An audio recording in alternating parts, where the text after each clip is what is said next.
আমন্ত্রণ সকাল ৯টার নিউজে, সাথে আছি আমি তাসলিমা আতিথি। বাহরাইন ও বাংলাদেশের দ্বিপাক্ষিক সম্পর্ক আরও দৃঢ় করার পাশাপাশি বাণিজ্য ও বিনিয়োগ সম্প্রসারণ, প্রবাসী বাংলাদেশিদের জন্য ভিসা সহযোগীকরণ সহ বেশ কয়েকটি গুরুত্বপূর্ণ বিষয়ে আলোচনা হয়েছে। বুধবার বাহরাইনে নিযুক্ত বাংলাদেশের রাষ্ট্রদূত মোহাম্মদ রইস হাসান সরওয়ার এবং বাহরাইনের পররাষ্ট্র মন্ত্রণালয়ের আন্ডার সেক্রেটারি শাইখ খালেদ ইউসুফ আল জালাহমার মধ্যে গুরুত্বপূর্ণ বৈঠকে এসব বিষয়ে আলোচনা হয়।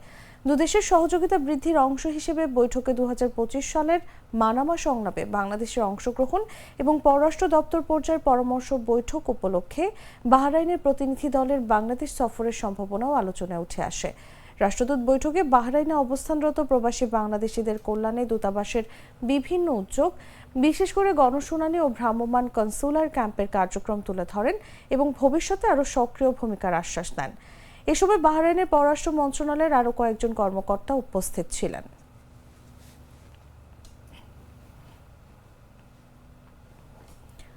বৃহস্পতিবার দেশের সব প্রকৌশল বিশ্ববিদ্যালয় ও অন্যান্য বিশ্ববিদ্যালয়ের প্রকৌশল অনুষদের ক্লাস পরীক্ষা বর্জনের কর্মসূচি ঘোষণা দিয়েছে প্রকৌশলী অধিকার আন্দোলন। বুধবার রাত 10:30টায় রাজধানীর শাহবাগ মোড়ে এই কর্মসূচি ঘোষণা করেন সংগঠনটির সভাপতি মোহাম্মদ ওয়ালিউল্লাহ বলেন, বৃহস্পতিবার থেকে দেশের সব প্রকৌশল বিশ্ববিদ্যালয় ও অন্যান্য বিশ্ববিদ্যালয়ের প্রকৌশল অনুষদের ক্লাস পরীক্ষা বর্জন করা হবে। এরপরও দাবি মানা না হলে বিকেল 5টায় ইনস্টিটিউট অফ ইঞ্জিনিয়ার্স ইনস্টিটিউটের কাউন্সিল হলে সংবাদ সম্মেলনের মাধ্যমে পরবর্তী কর্মসূচি ঘোষণা করা হবে। ওয়ালিউল্লাহ বলেন, কর্মসূচির ব্যাপারে আমরা স্পষ্ট বলতে চাই, আমরা 3 দফা দাবি রেখেছিলাম, এখন পর্যন্ত কোনোটাই পূরণ হয়নি। আমাদের আন্দোলন চলমান থাকবে।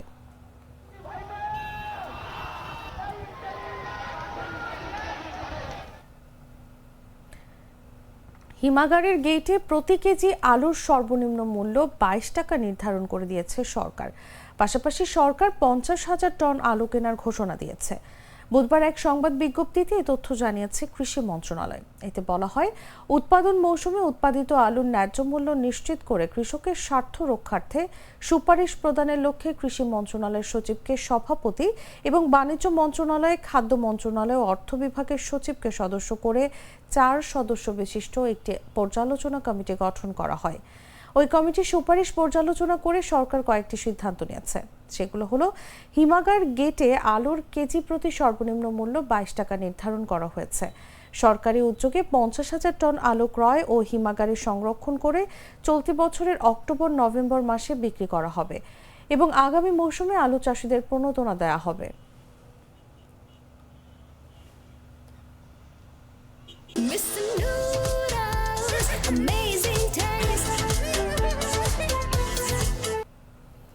ভারতে কারাভোগ শেষে বেনাপোল স্থলবন্দর দিয়ে দেশে ফিরেছেন 17 জন বাংলাদেশি কিশোর-কিশোরী। ফেরত আসাদের মধ্যে 7 জন কিশোর ও 10 জন কিশোরী।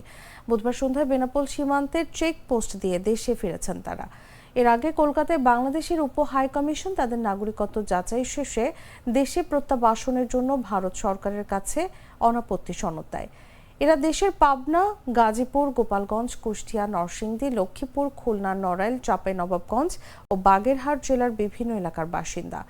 বিশেষ ট্রাভেল পারমিটের মাধ্যমে 17 জন বাংলাদেশি কিশোর-কিশোরীকে Petrapole immigration police Benapole checkpost immigration পুলিশের কাছে হস্তান্তর করেছে। যশোর জেলা মহিলা আইনজীবী সমিতির প্রোগ্রাম অফিসার রেখা বিশ্বাস বলেন, দীর্ঘদিন আটক থাকার পর আজ তারা দেশে ফিরেছেন। তাদের নিজ জিম্মায় গ্রহণ করে পরিবারের কাছে হস্তান্তর করব।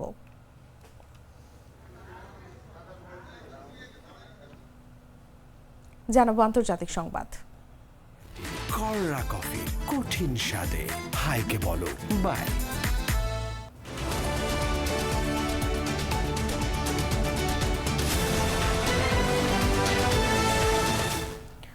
ভারতের প্রধানমন্ত্রী নরেন্দ্র মোদী সম্প্রতি ডোনাল্ড ট্রাম্পের 4টি ফোন কল উপেক্ষা করেছেন বলে দাবি করেছে জার্মান সংবাদ মাধ্যম ফ্র্যাঙ্কফুর্টার আলগেমাইনে জিতুং।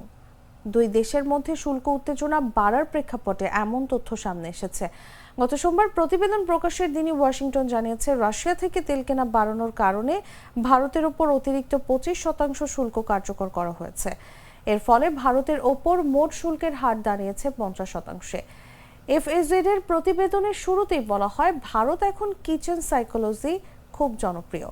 উপমহাদেশে বলা হচ্ছে নরেন্দ্র মোদী ট্রাম্প ট্রমা নামের এক মানসিক চাপে ভুগছেন। প্রতিবেদনে আরও দাবি করা হয়, ট্রাম্প গত কয়েক সপ্তাহে 4 বার মোদীকে ফোন করার চেষ্টা করেছেন, কিন্তু মোদী ফোন ধরতে অস্বীকার করেছেন। যদিও সূত্রের নাম প্রকাশ করা হয়নি এবং ওয়াশিংটন ও নয়াদিল্লি দুপক্ষই এ বিষয়ে নিশ্চুপ রয়েছে।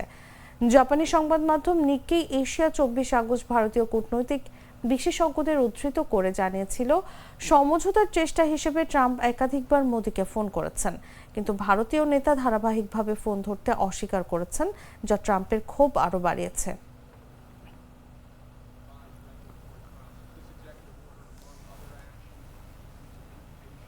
সংবাদ শেষ করব খেলার খবর জানিয়ে।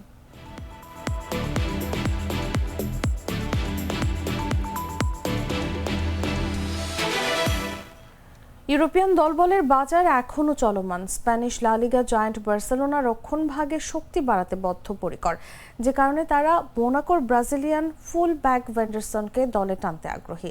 তবে তাকে দলে নিতে হলে কোনো কিছু একটা ছাড় দিতে হবে তাদেরকে। ভেন্ডারসনকে নিতে হলে তাদেরকে কোনো বড় নামকে বিদায় করতে হবে। ESPN এর একটি সূত্র জানিয়েছে এ তথ্য। 24 বছর বয়সী ব্রাজিলিয়ান ফুটবলার ভেন্ডারসনকে আগেও একাধিকবার বার্সার সাথে যুক্ত করা হয়েছিল, তবে অর্থনৈতিক সীমাবদ্ধতা এবং প্রায় 25 মিলিয়ন ইউরো মূল্যের কারণে সেই আগ্রহ বাস্তবে রূপ নেয়নি। Inigo Martinez Saudi club Al নাসরে যোগ দেওয়ার পর থেকেই রক্ষণভাগে নতুন খেলোয়াড় নিয়ে আসার চিন্তা করছে কাতালান ক্লাবটি। তবে এজন্য বার্সেলোনাকে আগে বড় কোনো খেলোয়াড় ছাড়তে হবে। এর মধ্যে Fermin Lopez, Marc Casado, Ronald Araujo ও আন্দ্রেয়াস ক্রিস্টেনসেনের ব্যাপারে অন্য ক্লাবের পক্ষ থেকে আগ্রহ শোনার কথা জানিয়েছে কাতালানরা।